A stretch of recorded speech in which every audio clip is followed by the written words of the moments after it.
नमस्कार, विदुष pattern Facebook page में आप सभी का स्वागत है। जैसा कि आप जानते हैं कि हम लोग सप्ताह मना रहे थे पुरुष रचनाकारों के स्त्री सरोकार संबंधी रचनाओं का और विचार-विमर्श का। तो बसंत की आहट नाम के इस प्रोग्राम की ये 12वीं कड़ी है, जिसमें हमारे साथ ये जुड़ रहे हैं ये प्रतिरोध के सिनेमा के संस्थापक, प्रकाशक और सिनेमा एक्टिविस्ट संजय जोशी जी। संजय जोशी जी, आपका हार्दिक स्वागत है। मुझे बहुत खुशी हो रही है कि आज हम आपसे बात कर पा रहे हैं इस मंच पे। तो जैसा कि आप जानते ही हैं कि हम लगातार वो कहानी, कविताएँ स्त्री सरोकार वाली पढ़ रहे थे। बजरंग बिहारी तिवारी जी दलित स्त्रीवाद पे बात करके गए।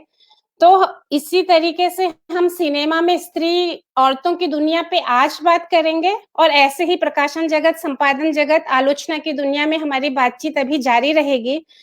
तो मुझे बहुत खुशी है ये बताते हुए कि संजय जोशी जी ने हमारा निमंत्रण स्वीकार किया और हिंदुस्तानी सिनेमा की दुनिया में औरतों की क्या हस्तक्षेप है, इस पे आज ये अपनी बातचीत रखेंगे। मैं थोड़ा-सा संक्षेप में परिचय दे दूँ संजय जी, तो फिर बात शुरू करते हैं। वैसे आपसे सारे लोग परिचित ही हैं, बट फिर भी थोड़ा-सा परिचय। ये प्रतिरोध के सिनेमा यानी कि सिनेमा ऑफ रेजिस्टेंस के संस्थापक हैं और होल टाइमर एक्टिविस्ट हैं। सिनेमा के निर्माण से जुड़े हुए संजय जी ने कई सिनेमा, दस्तावेजी फ़िल्मों और कथा फ़िल्मों का निर्माण भी किया है। लेकिन इनकी जो एक ख़ास बात है कि जहाँ तक सिनेमा अभी कम पहुँचा है या ठीक से नहीं भी पहुँचा है, वे सिनेमाई जगहें तलाशने का काम करते हैं और पिछले 16 साल से लगातार इस काम में लगे हुए हैं। तो मेरे ख़्याल से पूरे भारत भर में अगर हम इस तरीके से देखें कि सिनेमा एक्टिविस्ट की तरह काम करना, कि सिनेमा को नए तरीके से देखने, दिखाने की प्रक्रिया में लगे रहना और जहाँ तक उसकी पहुँच अभी ठीक से नहीं भी हुई है, वहाँ भी उन संभावनाओं को तलाशना और दर्शकों और नई नई दृष्टि, नई निगाहों को पैदा करने की कोशिश, ये शायद देश भर में इतने लंबे समय तक चलने वाला एक ऐसा अभियान अपने आप में अकेला ही है। और पिछले 6 सालों से नवारुण प्रकाशन के ज़रिए भी नई पांडुलिपियों और नए पाठकों की तलाश में ये सक्रिय हैं। और इस परिचय के साथ मैं ये भी बताना चाहूँगी कि मेरी पहली बार जब संजय जोशी जी से मुलाकात हुई तो देहरादून में हुई थी। दून स्कूल में हम्माद फारूकी जी के सौजन्य से एक प्रोग्राम हुआ था जिसमें उन्होंने कहानीकार अमरकांत नाम की एक दस्तावेजी फ़िल्म दिखाई थी, जिसमें उनकी पूरी कहानीकार बनने की पूरी प्रक्रिया दिखाई गई थी, जो कि साहित्य अकादमी के लिए बनी थी और उसमें 2003-2005 की इलाहाबाद की शूटिंग है। और वो फ़िल्म से बहुत कई बड़े-बड़े लोग उसमें शामिल थे, खुद हम्माद फारूकी जी तो थे ही, विद्यासागर नौटियाल जी थे, देवेन चौबे, उनकी पत्नी रश्मि और उनके अलावा भी कई सारे लोग थे। तो संजय जोशी जी, बहुत प्रसन्न हैं हम आपको विदुष पैटर्न फेसबुक पेज में आज देख के। स्वागत है आपका। हम और आगे बातचीत शुरू करें इससे पहले हम यही पूछ लें कि ये जो आप सिनेमा एक्टिविस्ट अपने आप को मतलब की तरह काम करते हैं और थोड़ा-सा आपके शुरुआती दौर से अभी के हाँ। दौर में जो हल्का-सा शिफ्ट है डायरेक्शन में, उसको लेके ही पहले बात कर लेते हैं, फिर टॉपिक पे आएँगे। मतलब कि सिनेमा एक्टिविस्ट का रास्ता क्यों चुना? हाँ, ये भी समझ सकते हैं कि या ये भी मैं कह रही हूँ कि उससे पहले दस्तावेजी फ़िल्मों की तरफ आपका ज़्यादा रुझान था, फिर आप इधर झुके थोड़ा ज़्यादा। क्या मैं सही कह रही हूँ? मुझे ऐसा लगता है। जी, जी, कई जी। बार जी मैंने हाँ, आपको बिल्कुल। देखा है पहले भी कमला नेहरू कॉलेज और कई तरह के कार्यक्रम में जी, जी। हाँ, बेसिकली मैं फ़िल्में बनाना चाहता हूँ, अभी भी चाहता हूँ और बीच-बीच में जी, अपने मित्रों की मदद से कुछ कोशिश भी करता हूँ। लेकिन आप जानती हैं कि सिनेमा बनाना थोड़ा खर्चीला मामला है और हमारे यहाँ संस्थाएँ नहीं हैं जो कि फंड करें। इसीलिए जी, बहुत बार जो सिनेमा होता है, उसका जो घोषित टाइटल होता है और जो सिनेमा में जो दिखता है वो अलग होता है। और हमारे यहाँ सिनेमा में बहुत तरह की आवाज़ें नहीं हैं, इसीलिए मैंने आपको प्रपोज़ किया कि हिंदुस्तानी सिनेमा में जो महिलाओं की आवाज़ है, उस पे मैं बात रखूँगा, क्योंकि इस विषय के बारे में आमतौर पे लोग बात नहीं करते हैं। तो मेरी भी जो यात्रा है, उसकी शुरुआत तो फ़िल्मकार से हुई, फ़िल्म बनाने की कोशिश करी, कच्ची-पक्की सब फ़िल्में बनाई और अभी भी लगातार कई तरह के विषयों पे काम करता हूँ। बहुत सारी अनएडिटेड फ़िल्में हैं, क्योंकि फंड्स नहीं मिले, तो मुझे ये लगा कि अगर हम सिनेमा दिखाने का नेटवर्क बनाएँगे, आ सकेंगे। ज़्यादा समय मैंने ख़ास तौर पे 2006 से मैंने पूरा समय सिनेमा दिखाने के काम में लगाया और उस वजह से जी, उत्तर भारत के बहुत सारे छोटे शहरों में, जहाँ सिनेमा का कल्चर नहीं था, जहाँ अलग तरह के सिनेमा देखने का कल्चर नहीं था, वहाँ थोड़ा-सा सिनेमा देखने का कल्चर बना। हम ये कह सकते जी, हैं कि अभी जो बदलाव का समुद्र है, उसमें हमने एक अंजुरी पानी उठाया है और अब वो हमने वो सही पानी उठाया है या गलत पानी उठाया है, ये तो आने वाला समय और दर्शक तय करेंगे।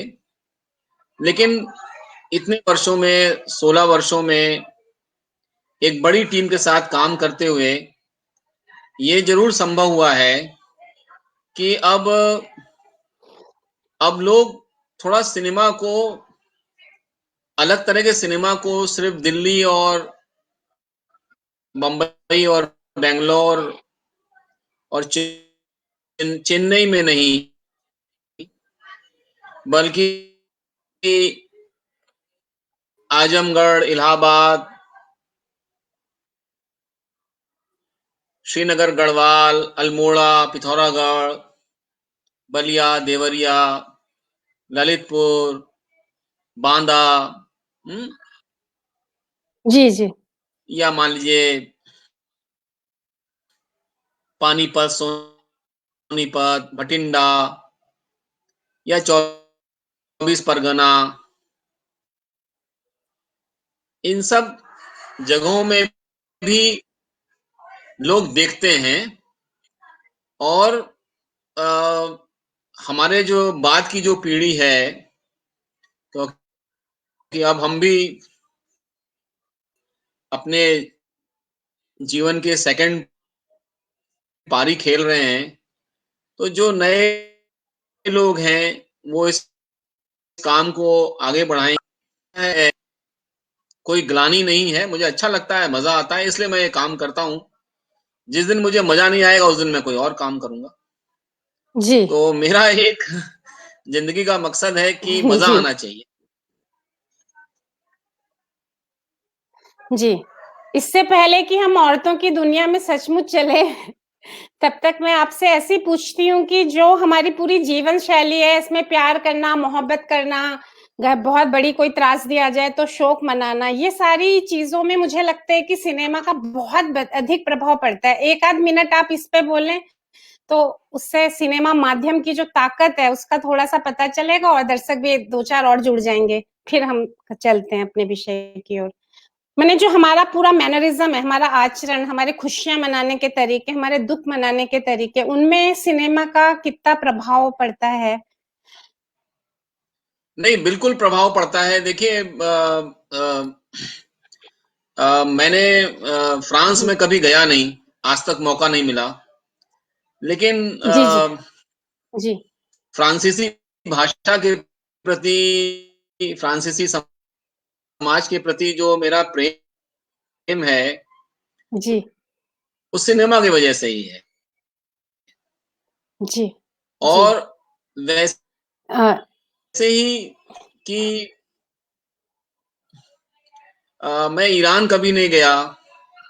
ईरान को भी मैंने सिनेमा के ज़रिए जाना और जी। और लंबे समय तक मैं जीन्स के ऊपर कुर्ता पहनता था, तो अ, उसमें कहीं न कहीं राजेश खन्ना का असर था, राजेश खन्ना के स्टाइल का। और अ, बहुत बार तो जो आप प्रेम भी करना चाहते हैं, जो आप कर हुँ। नहीं पाते, लेकिन कोई एक सिनेमा की नायिका होती जिससे आप प्रेम करते हैं जी। और उसको लेकर आपके दोस्तों के बीच में तब्बू, और कभी मौका मिलता तो उन्हें ज़रूर प्रपोज़ करता और कई लोगों को प्रपोज़ करता। तो मुझे लगता है कि सिनेमा तो वाक़ई में एक एक बहुत आपको अंदर तक भिगोने वाला माध्यम है, जैसे कि दूसरे कला माध्यम हैं। बिल्कुल, अंदर तक। जी, बिल्कुल।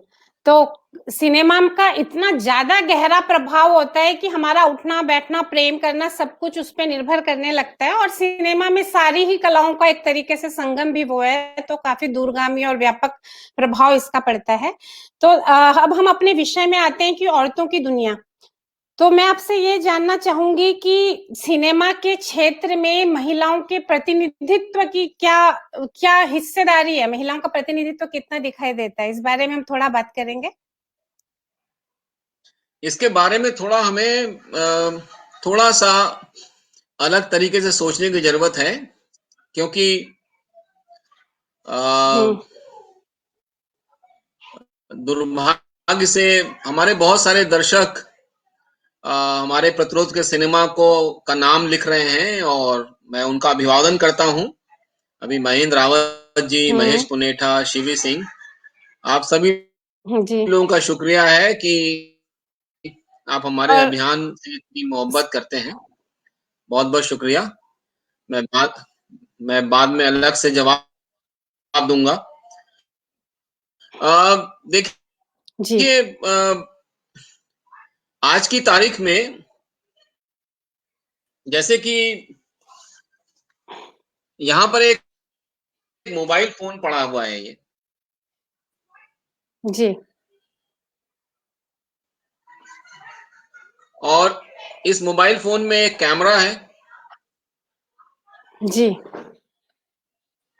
और मैं इस कैमरे से रिकॉर्ड करूँगा इस बातचीत को,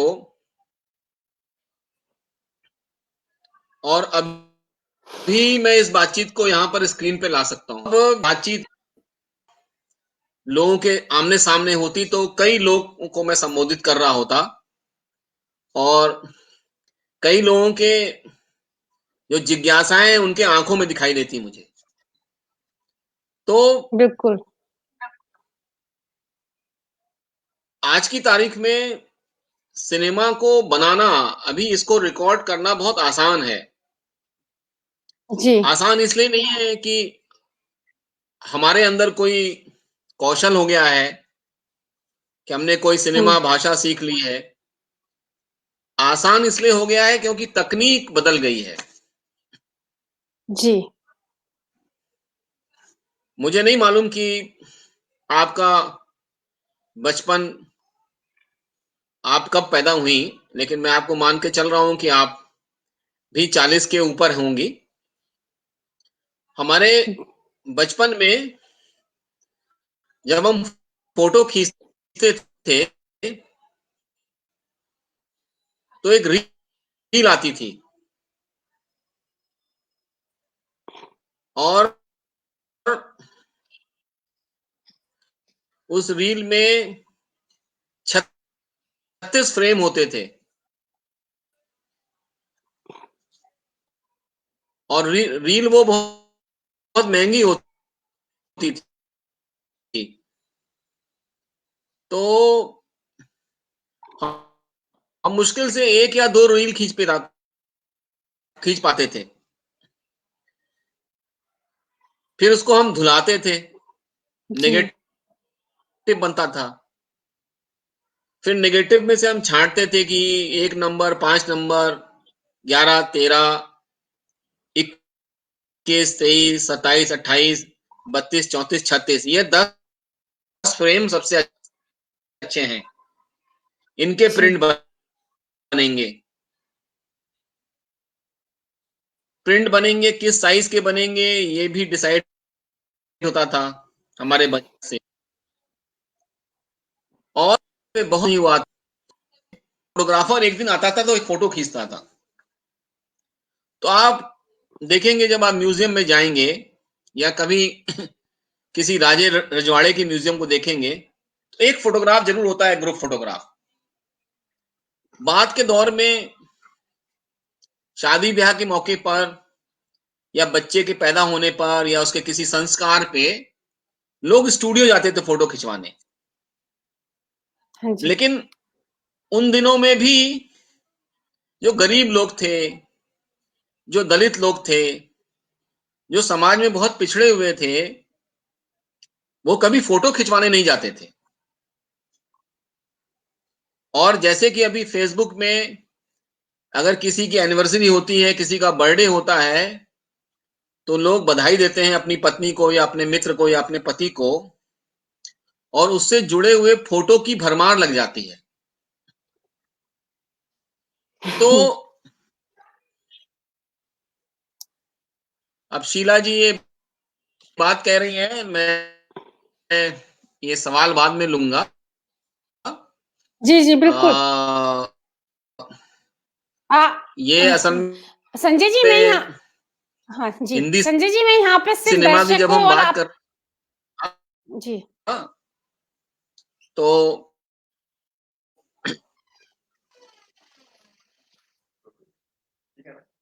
जी, हुँ। जी,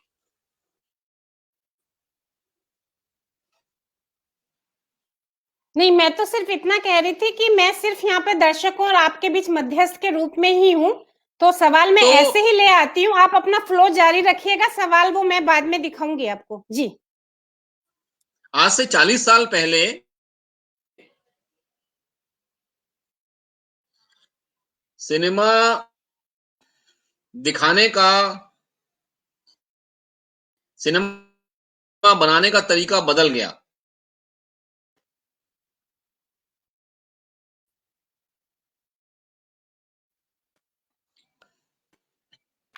और जैसे जैसे तकनीक में बदलाव हुआ, वैसे वैसे सिनेमा में न सिर्फ स्त्री स्वर बल्कि दूसरे और भी स्वर आने लग गए।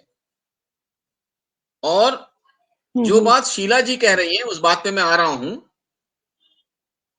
हिंदी सिनेमा जब हम कहते हैं तो आम तौर पे जो सिनेमा सिनेमा हॉल में दिखाया जा रहा होता है, या जो सिनेमा टीवी सीरियलों में दिखाया जा रहा होता है, उसी सिनेमा से हमारा आशय होता है।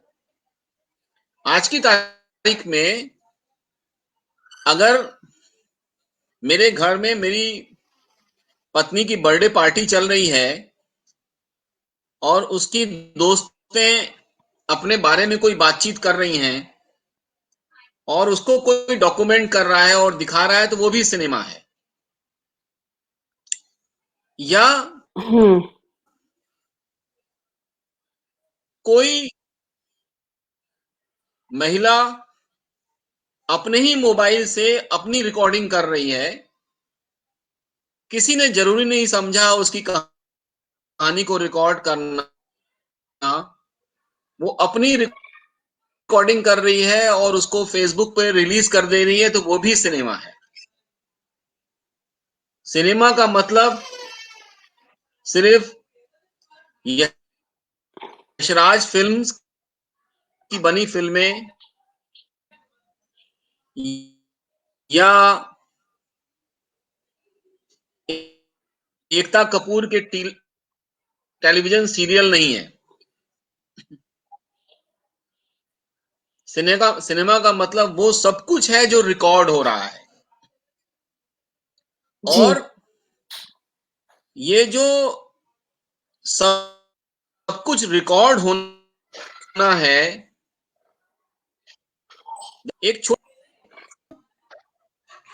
उसने इस फिल्म को वीडियो वॉलंटियर नाम की संस्था के लिए बनाया। फिल्म क्या है? फिल्म का नाम है life with go my life with goats, बकरियों के साथ मेरा जीवन। तो किरण खट्टेक एक दलित लड़की है, उसको वीडियो वॉलंटियर्स ने कहा कि तुम्हें अपने आसपास के जीवन पे सिनेमा बनाना है। तो उसने क्या किया, अपने दादा दादी के बारे में फिल्म बनाई और दिखाया कि वो लोग कैसे बकरी को पालने का काम करते हैं।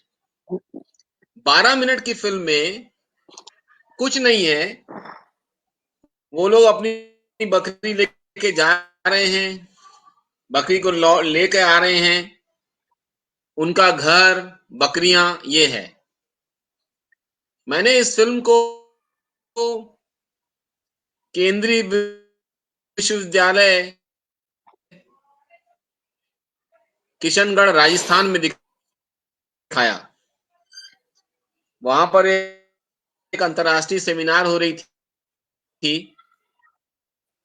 हाशिए के समाज के बारे में। मैंने कहा ये किरण खट्टेक ने जो फिल्म बनाई है 12 साल की लड़की ने, ये फिल्म आपको कैसी लगी? बहुत सारे लोगों ने उस पर जवाब नहीं दिया। 3 दलित लड़कों ने एक बहुत अच्छी बात कही। उन्होंने कहा सर ये फिल्म बहुत इंपॉर्टेंट है, क्योंकि पहली बार हमारे समाज की तस्वीर लोगों को दिखाई दे रही है। दे रहा संक्षेप को थोड़ा समझेंगे जी। पहले एक जो कैमरा आता था वो इतना बड़ा होता था, इतना बड़ा कैमरा, उसमें इतनी बड़ी रील लगती थी। वो रील 10 मिनट चलती थी और आपके 2,500 रुपए खर्च हो जाते थे। फिर 2,500 रुपए उसको धुलवाने में खर्च होते थे। फिर कैमरा जो है एक बहुत भारी ट्राइपॉड पर रखा जाता था ऐसे। फिर उसमें साउंड रिकॉर्डिंग अलग से होती थी। आपने देखा होगा कि पुराने जमाने में शूटिंग जब करते थे तो कहते थे, मान लीजिए फिल्म का नाम है विदुष बैटन, तो कहेंगे विदुष बैटन शॉट 3 टेक 1 एक्शन, और फिर ऐसे क्लैप करेंगे। ये क्लैप क्यों करते थे?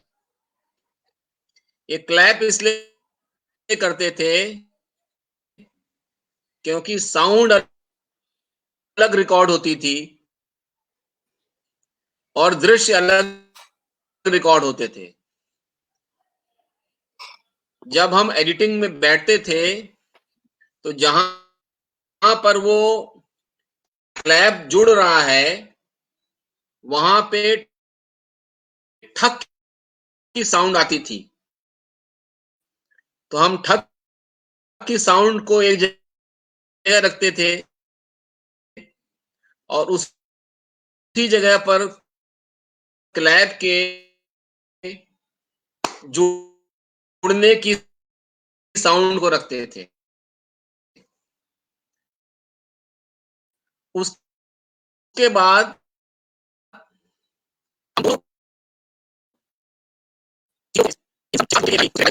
का मतलब ये था कि सिनेमा बनाना बहुत महंगा था। जैसे ही सिनेमा बनाना महंगा था वैसे ही उसमें संस्थाओं का हस्तक्षेप बढ़ गया। चूंकि महिलाओं के पास वैसे ही वो एम्पावर्ड नहीं थी, उनको हमारे देश में बहुत समय तक पढ़ाया भी नहीं गया, जब उन्हें पढ़ाया ही नहीं गया तो उन्हें सिनेमा बनाने की आज़ादी कौन देता? चूँकि कैमरा महिलाओं के पास नहीं था, इसलिए उनकी उनकी अभिव्यक्तियाँ भी नहीं हुईं। शीला जी ने एकदम ठीक बात कही कि क्या हिंदी सिनेमा में स्त्री का इस्तेमाल वस्तु की तरह से हुआ है?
पाम कॉर्डर,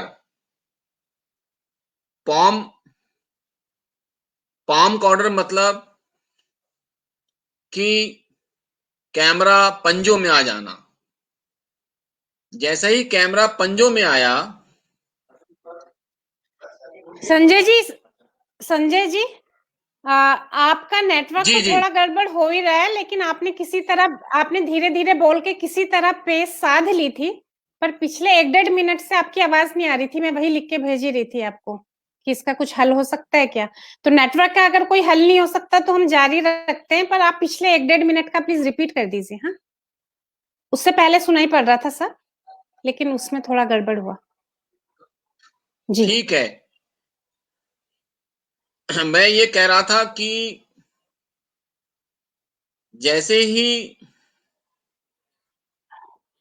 तकनीक सस्ती हुई, हुँ। जैसे ही इमेज रिकॉर्ड करने में जो तमाम तरह के पैराफर्नालिया था, तमाम तरह के जो उसमें दुनिया भर की जो ज़रूरतें थी, वो जब हट गई, तो अब कैमरा हाथ में आ गया। हुँ। ऐसे कैमरे को कहते हैं पाम कॉर्डर, मतलब रिकॉर्डर आपके पाम में।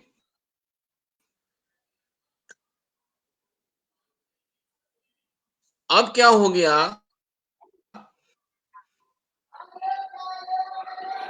अब क्या हो गया कि अब आपको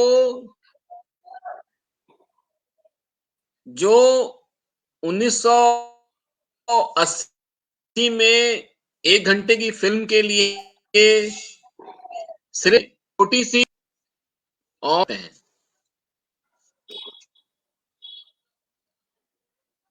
अनंत घंटों की रिकॉर्डिंग का मतलब ये है कि अब किसी तरह की का कोई संस्था नहीं है जो आपको बताएगी, जो अगर पैसे देगी तभी आप सिनेमा बनाएँगे। अब देखिए, मैं यहाँ पर एक फ़िल्म का उदाहरण देना चाहता हूँ। जी। हमारे पहाड़ की ही एक लड़की है, पुष्पा रावत। हुँ। गाज़ियाबाद के एक सामान्य से परिवार की लड़की।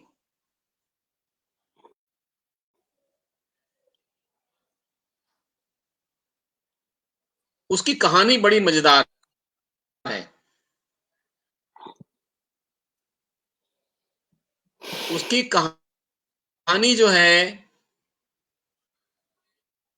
वो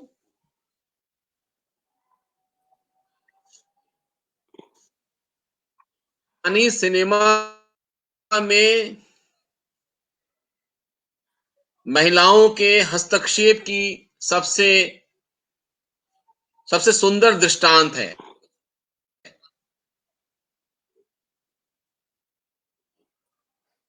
पुष्पा जब छोटी थी, मतलब जब वो 11वीं में पढ़ती थी,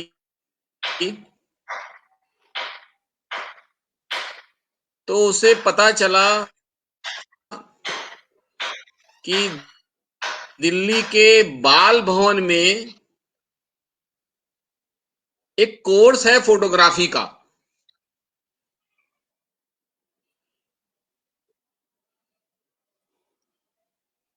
और वो चूंकि बाल भवन सरकार में था, मिशन ले लिया, जो कि ऑक्सफोर्ड से गणित की पढ़ाई करके और फिल्म इंस्टीट्यूट पुणे से सिनेमा के निर्देशन की पढ़ाई करके आई थी, और उनको किशोरियों को सिनेमा सिखाना में मजा आता था। पुष्पा और अनुपमा की दोस्ती हो गई। अनुपमा ने पुष्पा को कैमरे की खूबियों से परिचित कराया, कैमरे से दोस्ती करना सिखाया। पुष्पा के कान में ये गुरु मंत्र दिया कि ये जो कैमरा है, ये तुम्हारी अभिव्यक्ति का बहुत बड़ा औजार बनेगा। पुष्पा ने बहुत मन से सीखा, और थोड़े वर्षों बाद जब उसने अनुपमा से पूछा कि मैं एक सिनेमा बनाना चाहती हूं, क्या बनाऊं, तो अनुपमा ने कहा कि तुम अपनी कहानी पर सिनेमा बनाओ।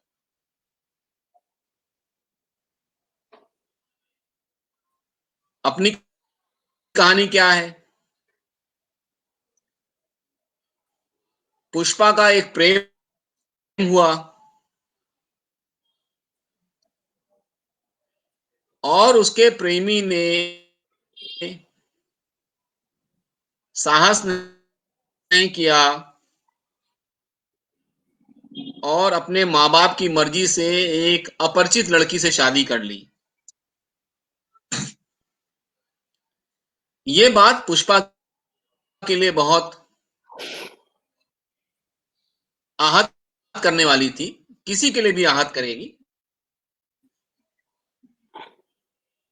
आप जिसके साथ जीवन बिताना चाहते हैं, उसके साथ जीवन ही बिता पाए, लेकिन पुष्पा ने एक कठोर निर्णय लिया कि मैं इसी विषय पे फिल्म बनाऊंगी।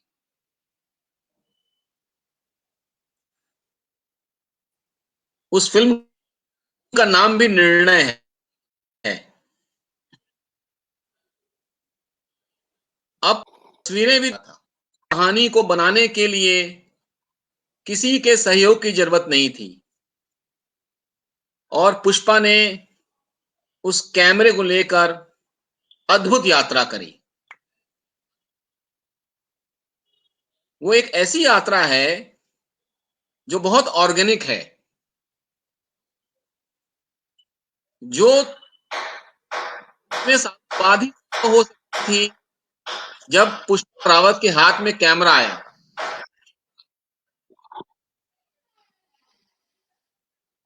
और पुष्पा पहुंच गई। ये जो आवाज आ रही है,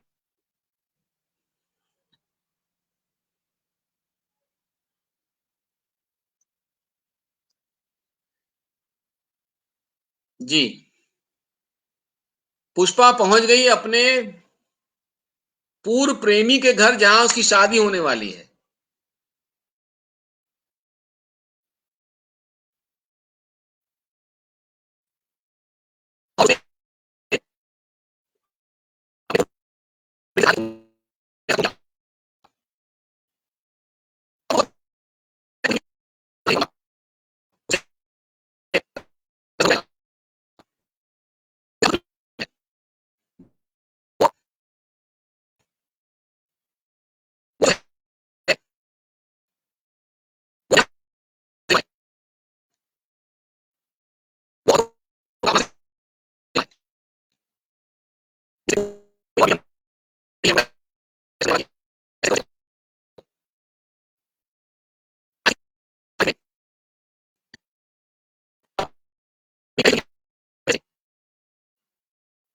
संजय जी अभी 1 मिनट रुक जाइए, अब अभी आपकी आवाज़ नहीं आ रही है, पहले आ रही थी रुक-रुक के, तो 1 मिनट रुक जाइए आप।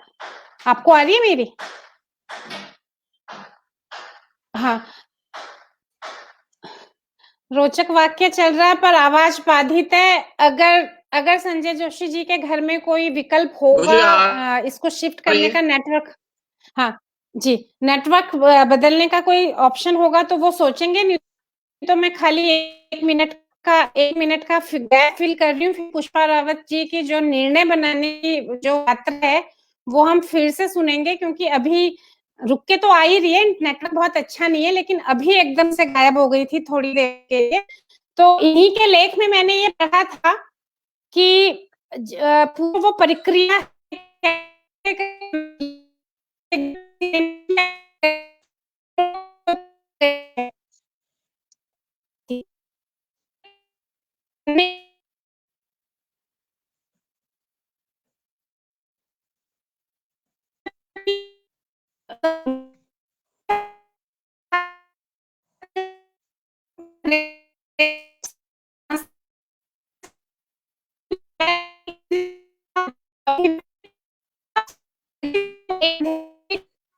इस तरह से वो बात कर रहे हैं, तो मैं तो कहूँगी एक कंधे में भी नहीं बल्कि एक फिंगर की, एक क्लिक की दूरी पे सिनेमा आ गया धीरे-धीरे।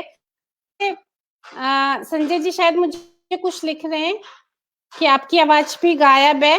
दर्शक तो हमारा इंटरनेट किसका हमारा इंटरनेट चेक करो थोड़ा। इंटरनेट की स्पीड वगैरह चेक ज़्यादा दूर मत जाना, बिल्कुल आस-पास।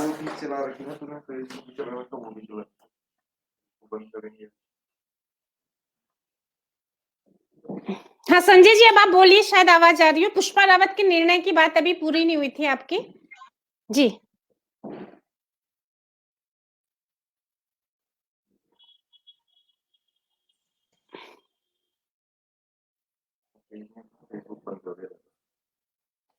मुझे तो बंद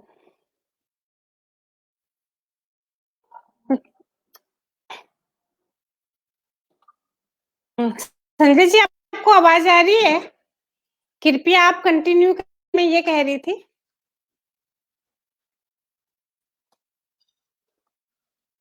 प्लीज़ कंटिन्यू। तांत्रिक था कि हाँ जी। पुष्पा ने जो ये फ़िल्म बनाई,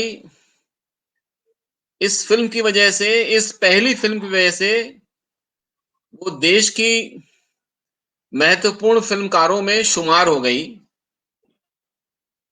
और आज की तारीख में जब पुष्पा या पुष्पा जैसी कोई भी लड़की या कोई भी व्यक्ति फ़िल्म बनाता है, तो तकनीक की वजह से न सिर्फ वो फ़िल्म को बना पाता है, बल्कि तकनीक को दिखा भी पाता है, फ़िल्म को दिखा भी पाता है। ये इम्पोर्टेंट बात है। अब जी। दूसरी इम्पोर्टेंट बात इसमें ये है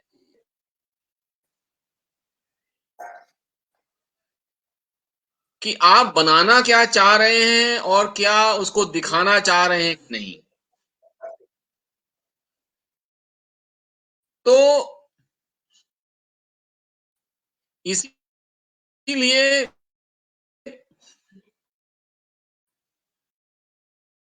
आज हिंदी के हिंदुस्तान के डॉक्यूमेंट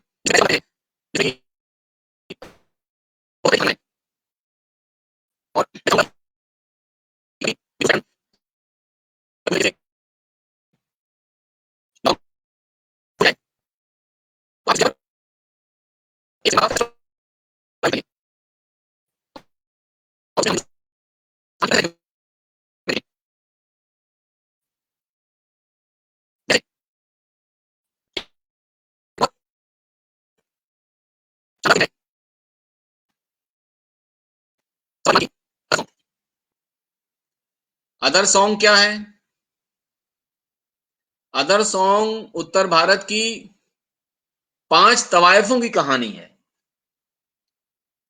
ऐसी तवायफें जिन्होंने हिंदुस्तानी संगीत पे गहरा असर छोड़ा, लेकिन जिनके बारे में कहीं कोई चर्चा नहीं हुई।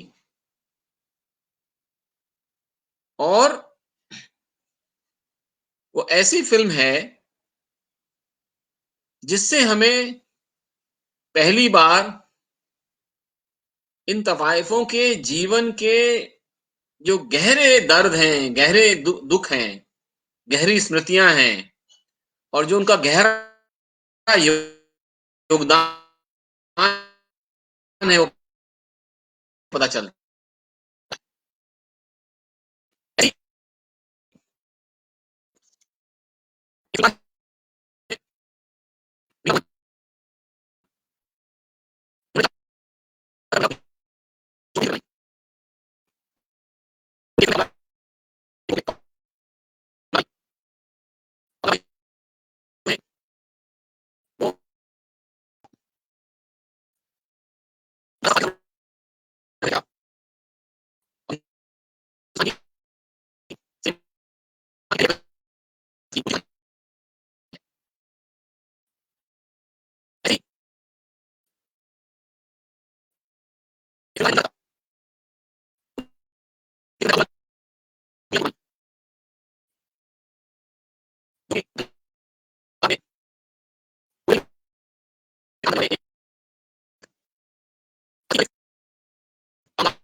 मतलब यह है कि जो हमारी स्त्री फिल्मकार हैं, वो सिर्फ महिला विषयों पे फिल्में नहीं बना रही हैं। वो श्रम के सवाल पे, वो पर्यावरण के सवाल पे, हमारे प्रतिरोध के सिनेमा की एक्टिविस्ट हैं। केरल की फिल्मकार फातिमा निजारुद्दीन, उन्होंने बहुत सुंदर फिल्म बनाई भारत सरकार की न्यूक्लियर पॉलिसी पर, न्यूक्लियर हेलुसिनेशन। बहुत मजाकिया अंदाज की बहुत सुंदर फिल्म है, बहुत सटायर करती है, और पूरे ये जो सिक्योरिटी का जो पूरा फंडा है, उसको बहुत क्रिटिक करती है।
जिसमें मुझे लगता है कि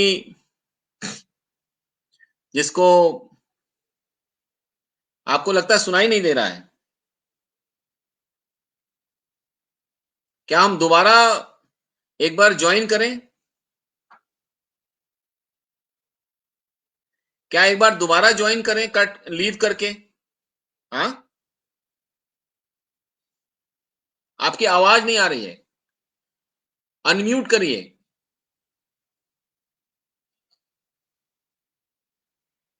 मैं कह रही हूँ कि पहले नहीं आ रही थी, अब बिल्कुल साफ हो गई आपकी, तो आप कंटिन्यू कीजिए। अच्छा, तो मैं जी ये कह रहा हूं कि जी, अब साफ हो गई है। खास तौर पे वो सिनेमा जिसमें कि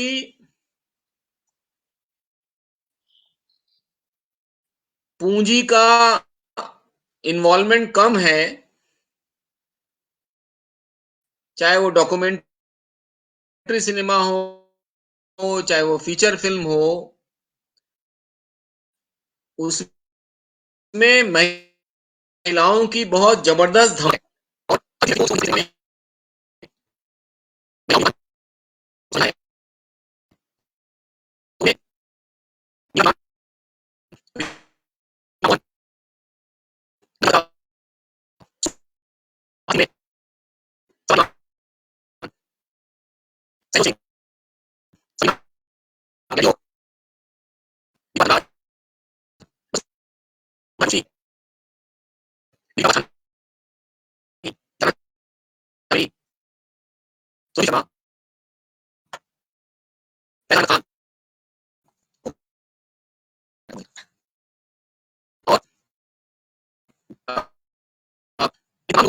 दस्तूर, इन तमाम लोगों के काम को देखना चाहिए।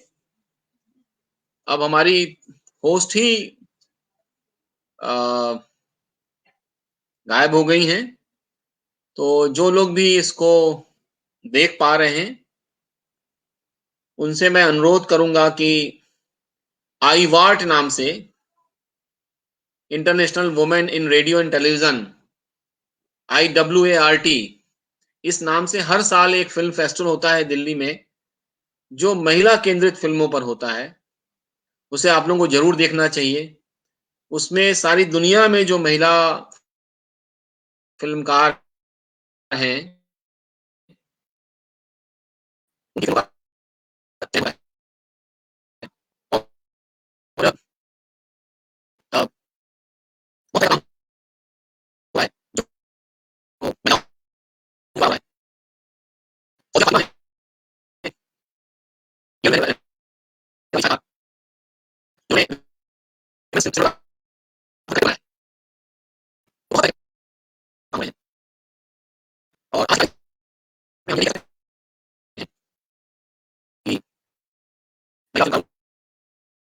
मैं करती हूँ, उन्हीं के लेख के हिस्से की ही कुछ चीजें। हाँ, अब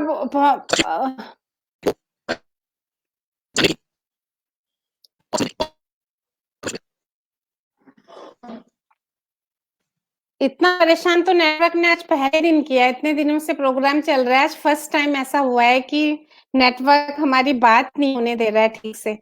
तो संजय आप कुछ बोलिए तो मुझे समझ आया, सुनाई दे रहा है कि है, अनम्यूट करिए। जी रश्मि जी, जी जी बोलिए। अनम्यूट है मेरा, मेरा अनम्यूट, दर्शकों को तो मेरी आवाज जा रही है, अनम्यूट है मेरा। आप आप अनम्यूट करिए। आपने अपने आप को म्यूट कर दिया है। मैं अनम्यूट ही हूँ, मैं, मेरी आवाज नहीं आ रही है क्या?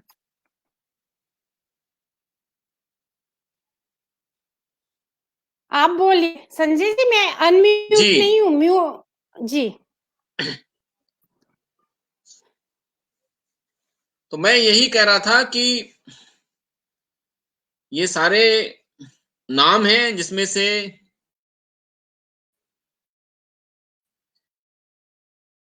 ज्यादा लोग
cinemaofresistance.in@gmail.com CINEMARESISTANCE.in@gmail.com इस पे आप हमसे संपर्क करिए, या मेरा फोन नंबर है 9811577426, उस पर संपर्क करिए। हमारे पास एक बहुत ही डेडिकेटेड और इंटेलिजेंट एक्टिविस्टों की एक टीम है। हम करीब 15-20 लोग हैं जो सिनेमा दिखाने के लिए हमेशा तैयार रहते हैं। हमारी कोई शर्त नहीं है, हम किसी भी तरह की फंडिंग में, स्पॉन्सरशिप में यकीन नहीं रखते। अगर आप भी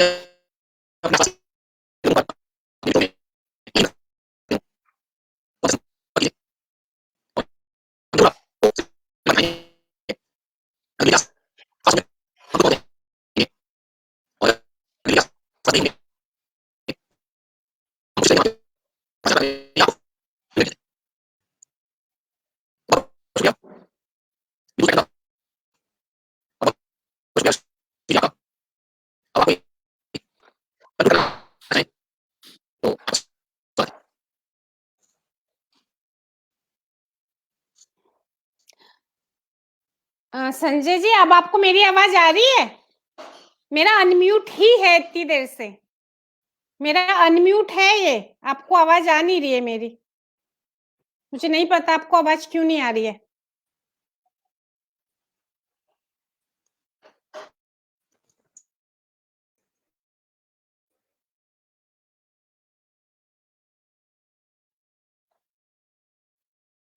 आवाज आ रही है?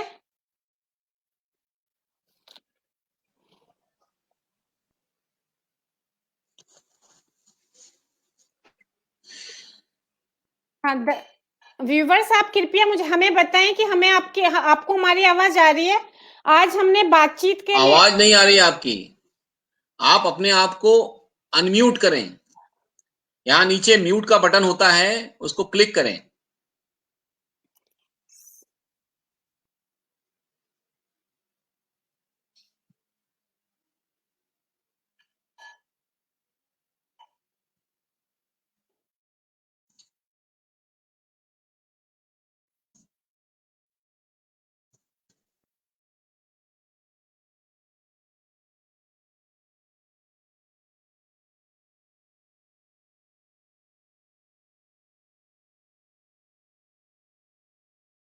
क्या आ रही है कि नहीं?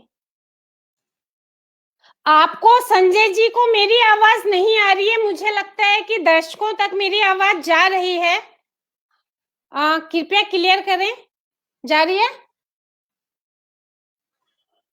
हाँ, दर्शकों को आपकी मुझे नहीं पता, संजय जी को नहीं आ रही है, रजनी नेगी जी को आ रही है हमारी आवाज। तो मैं थोड़ी सी इनकी बातों को, अगर इस बीच इनको मेरी आवाज आती है तो ये एक दो चीजों को पिक कर लेंगे, अन्यथा मैं दो तीन चीजें बोल के इसको कंक्लूड कर रही हूँ। ये सारी बातें इनकी ही हैं, जो एग्जाम्पल से, जो ये बीच बीच में उदाहरण देके अपनी चीजों को क्लियर, सजीव, जीवंत ढंग से बताते, वो हक तो उनका ही है, तैयारी भी उनकी है। बट बीच में आवाज गायब हुई थी, तो मैं थोड़ा सा कंक्लूड करने की कोशिश कर रही हूँ कि कैसे सिनेमा में तकनीकी के आने के साथ साथ लोकतांत्रिक स्पेस बढ़ता गया। ये इन्होंने बहुत सारे उदाहरणों से अपने वक्तव्य में बताया कि कैमरे और सारी चीजों की जब जटिलताएं खत्म होती गईं, धीरे धीरे फोन और सिनेमा एक क्लिक की दूरी पे रहा। साहित्य हो या और कोई भी माध्यम, जब एक स्त्री के लिए चीजें इतनी सहज हो जाती हैं कि वो अकेले अपने दम पे कुछ भी कर सकती है, उसको किसी संस्थानों की उस पर निर्भरता नहीं रहती, तब वो अपने काम कर सकती है। तो जब सिनेमा 70, 80, 90 के दशक में इस तरीके से तकनीक बदलती चली गई और इसमें इन्होंने अपने आलेख में दिखाया है कि जो मास कम्युनिकेशंस के डिफरेंट इंस्टीट्यूशंस थे, जो फोटोग्राफी के, सिनेमेटोग्राफी के विभिन्न कोर्सेज चले, कुछ भी कर सकती है, उसको किसी संस्थान की उस पर निर्भर, तब वो जब इस तरीके से वो जब काम करने लगी तो धीरे धीरे उसकी अभिव्यक्ति की आवाज बुलंद होती चली गई और जब वो इसी तरीके से वो मेल गेज से भी दूर हो पाई, मेल गेज से भी दूरी उसकी बनी, क्योंकि जब वो कैमरे के पीछे की आंख जब एक स्त्री आंख आई तो स्त्रियों को भी और हास्य के अन्य लोगों को भी धीरे धीरे एक आवाज मिलने लगी। मैंने सोचा था कि मैं इनसे, यानी कि अगर हम कहें इसे, तो जब छवियों का अंकन और प्रदर्शन बहुत महंगा नहीं रह गया, जब वो एक सांस्थानिकता को तोड़कर भी आत्मनिर्भर होने की स्थिति में आ गया, तो कुछ ऐसी आवाजें आने लगी जो मुख्य धारा को सूट किए बिना भी हम कर सकते थे। इस तरीके से लोकतांत्रिक बनने की वो प्रक्रिया पूरी होती गई। और इसमें अगर मैं सवाल इनसे ये भी पूछना चाहती थी कि जो छवि हमें दिखती है फिल्मों में, वो या तो बिल्कुल पारंपरिक छवि जैसी है, या अगर उसमें स्त्री शक्ति के नाम पे मुख्य धारा में अगर कोई पिक्चर बनती भी है तो वो लगभग इस तरह की बनती है कि अगर बनती भी है तो वो इस तरह की बनती है कि जरा सा यथास्थिति में थोड़ी सी छेड़छाड़ करके उसी एक खांचे में थोड़ी सी स्वतंत्रता, मुट्ठी भर स्वतंत्रता मिल जाए। तो वो जो है वो काम नहीं, ये सारे काम किए डॉक्यूमेंट्री पिक्चरों ने और छोटी छोटी पिक्चरों में जो इनके लेखों ने लिखा हुआ है कि सिनेमा में, और इस तरीके से आवाजें आती गई। मैं इनसे ये प्रश्न भी करना चाह रही थी कि जो पितृसत्ता या स्वतंत्रता जो एक पूरी व्यवस्था में परिवर्तन आके एक खुली जिंदगी बने, ऐसा फिल्मों में नहीं दिखता। तो मुझे पूछना था कि इसमें ठोस व्यापारिकता यानी कमर्शियल एंगल का कितना हाथ है और इस बात का पितृसत्ता का कितना हाथ है, ये मैं इनसे पूछना चाहती थी। क्योंकि जो संस्थान है वो तो उन्होंने बहुत अच्छे से बता दिया कि जो फिल्में हैं वो इतना महंगा और इतना लोगों के साथ काम है, इतना महंगा कि संस्थान के बिना हो नहीं सकता। तो ठोस व्यापारिक कमर्शियल एंगल को ध्यान रखना पड़ता है। लेकिन जैसे ही संस्थान के हाथों में बात जाती है तो पितृसत्ता तो हर संस्थान में है।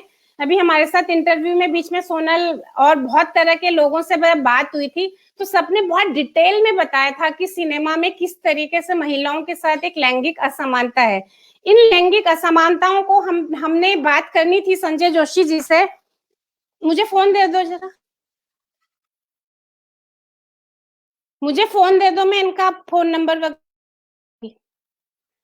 तो ये सारी बातें हमने करनी थी, तो मैं एक बार चेक करूंगी अगर संजय जोशी जी का आवाज मुझे उनको आ रही होगी तो इन एक दो चीजों पे मैं टिप्पणियां करना चाहूंगी कि कैमरे के पीछे आंख से कितना उनको फर्क पड़ा। अदरवाइज मैं उनका नंबर उन्होंने बोला भी था पर मैं यहाँ पे लिख भी रही हूँ, मैं मेल आईडी भी उनकी यहाँ पे लिख रही हूँ। तो उन्होंने जैसा कि बताया था कि इस कार्यक्रम के बाद वो चाहेंगे कि जहां भी ऐसी कोई जरूरत, कोई स्पेस बन रहा है कि वो सिनेमा दिखा सके। इनके कार्यक्रम मैंने देखे हैं कि ये कैसे बहुत अच्छे से बता के सिनेमा के साथ प्रदर्शन करते हैं, उनकी दृश्यावलियां दिखा के। तो मैं इनकी ईमेल आईडी और फोन नंबर यहाँ पे लिखूंगी और अभी चेक करूंगी। अगर इनको आवाज आ रही होगी तो थोड़ी सी बातों का ये जवाब देंगे। अगर इनको मेरी आवाज नहीं आ रही होगी तो मैं नंबर लिखने के बाद ये कार्यक्रम कंक्लूड करूंगी। आज नेटवर्क ने जितनी बाधा हमें दी उससे ये समझ में आता होगा कि जब माध्यम बाधा बनता है तो अभिव्यक्ति कितनी संकुचित होती है, कितनी दब जाती है। तो ये जो पूरे फिल्म का सफर है, अगर 100 साल का पूरा नहीं हुआ है, अगर हम बोलती फिल्मों से ही फिल्मों की शुरुआत माने, अगर हम बोलती फिल्मों से फिल्मों की शुरुआत माने तो हम ये कह सकते हैं कि अभी ये सफर सिर्फ 80 साल के लगभग हुआ है। 80 साल के इस सफर में 70-80 के दशक से स्त्रियों को थोड़ी आवाज मिलने लगी है, वरना अभिव्यक्ति उसकी पूरी कुचली हुई थी। और जो शुरू में तो स्त्रियां आ भी नहीं पाती थी पर्दे में, तब पुरुषों ने भी शुरू में स्त्रियों के रोल निभाए हैं। तो ये जो स्त्रियों का पूरा मैनरिज्म बना है, ये तो पुरुषों ने तय किया था कि ये मैनरिज्म पर्दे में जाना चाहिए, और वो उसी तरीके से तिनके दबा के शर्माना, चुन्नी की गांठ ऐसे करना, मटक के चलना, ये तो पुरुषों ने हमको सिखाया था कि तुम स्त्री होने के नाते ऐसा करोगे तो अच्छा रहेगा। ऐसे कई तरह के एंगल्स पे भी मैं इनसे बात करना चाहती थी। अभी मैं चेक करती हूँ, फिर मैं इनका नंबर वगैरह लिखती हूँ। संजय जी, आपको मेरी आवाज जा रही है? दर्शकों को जा रही है? अगर आपको मेरी आवाज जा रही है तो आप कृपया इनके इन सारे एंगल्स पे कुछ कह दीजिए, नहीं तो मैं आपका नंबर और लिख रही हूँ। या आपने म्यूट भी किया है?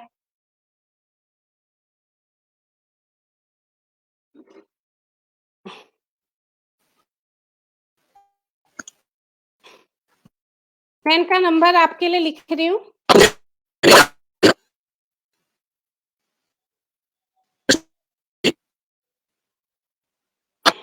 तो मैं कंक्लूड कर दूंगा। जी जी कीजिए।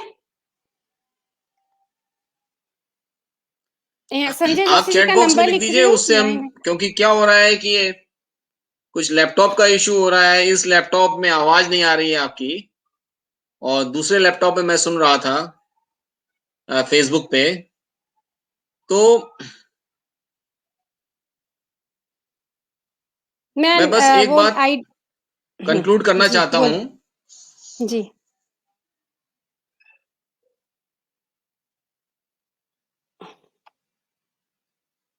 कीजिए कीजिए आप।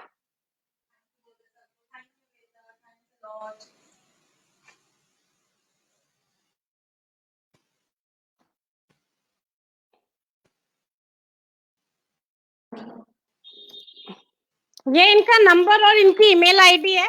तो कोई भी, जैसा इन्होंने भी बताया था, मैंने भी बताया था कि इनको कोई भी संपर्क कर सकता है, कोई शर्त नहीं है, कहीं भी ये दिखा सकते हैं।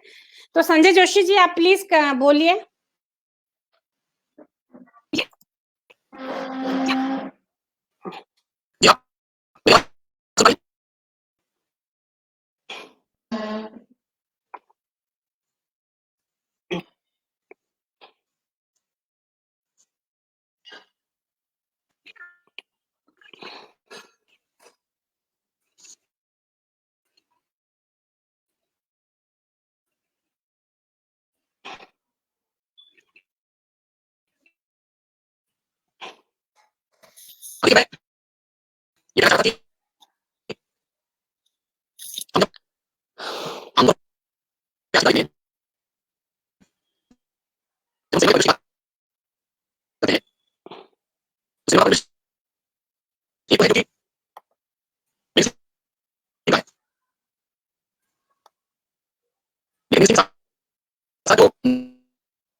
नहीं है, वो बहुत बड़ी हैं। तो इसलिए जब हम बात करेंगे सिनेमा की, तो खाली हम बॉलीवुड के डायरेक्टर्स की बात नहीं करेंगे। बिल्कुल। हम रीना, अब तो उनकी लाइट ही चली गई है। तो उन्होंने वैसे इन्होंने कहा था कि उनका जो नेटवर्क है वो बहुत अच्छा है, सिर्फ लाइट जाती है तो 1-2 मिनट जनरेटर ऑन होने में लगते हैं। तो अब मुझे लगता है अब उनकी लाइट चली गई है, तो अब शायद तो नहीं हो पाएगा। और इतनी दिलचस्प उदाहरण संजय जोशी जी के पास थे, कितना सारा मैंने इनका सुने हैं, प्रोग्राम अटेंड किए हैं, लेकिन आज नेटवर्क ने हमारा साथ नहीं दिया, या शायद उनके लैपटॉप में भी कोई दिक्कत थी, क्योंकि मैं अनम्यूट थी बट उनको दिख नहीं रहा था। तो मैं इनका फोन आ रहा है, बस मैं एक बार सुन लूं कि वो क्या कह रहे हैं, तो मैं कंक्लूड करती हूँ। हेलो, हाँ, तो मैं कंक्लूड करके आपसे बात करती हूँ। तो आप सारे ही दर्शक महोदयों का मैं बहुत आभार व्यक्त करती हूँ कि आपने जो है इतने धैर्य से, जो भी कुछ लोग अभी भी बचे हुए हैं, जबकि हमारी इंटरनेट की बाधाएं लगातार थी। हम जल्द ही कोशिश करेंगे कभी बेहतर नेटवर्क की स्थितियों में दोबारा उनसे बात करने की। मैं संजय जोशी जी से का भी बहुत धन्यवाद करती हूँ कि बहुत शॉर्ट नोटिस में भी वो आने के लिए तैयार थे, और उन्होंने बहुत तैयारियां भी की थी, उदाहरण भी खूब तैयार किए थे और दिलचस्प तरीके भी निकाले थे बताने के लिए, लेकिन नेटवर्क ने साथ नहीं दिया। उनकी पत्नी मनीषा जी का भी आज जन्मदिन था, और जब मैंने उनसे स्टीम यार्ड में जुड़ी तो वो बैक स्टेज उनकी सहेलियों से कह रहे थे कि आप मुझे माफ करें इस प्रोग्राम के लिए, मैं औरतों की दुनिया पे बात करने जा रहा हूं, तो इसके लिए आपको मुझे माफ करना ही चाहिए। विदुष बैटन पेज जिस कामिनी रावत यानी विदु की मदर के हौसले से ही अस्तित्व में आया।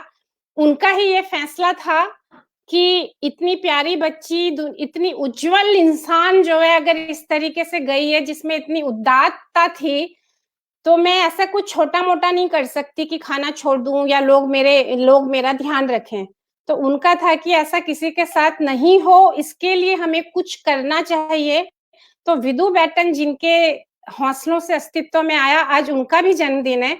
तो हम उन दोनों को भी जन्मदिन की शुभकामनाएँ देते हैं और आप सबका बहुत धन्यवाद। नमस्कार। कल हम हिमांशु पांड्या जी से सुनेंगे साहित्य जगत में स्त्रियों की स्थिति पे। परसों हम हरियस राय जी से सुनेंगे और उसके बाद की जो भी कार्यक्रम है वो मैं आपको पोस्ट के जरिए बताती रहूंगी। आप सभी का बहुत नमस्कार, बहुत स्वागत और नमस्कार। आज तो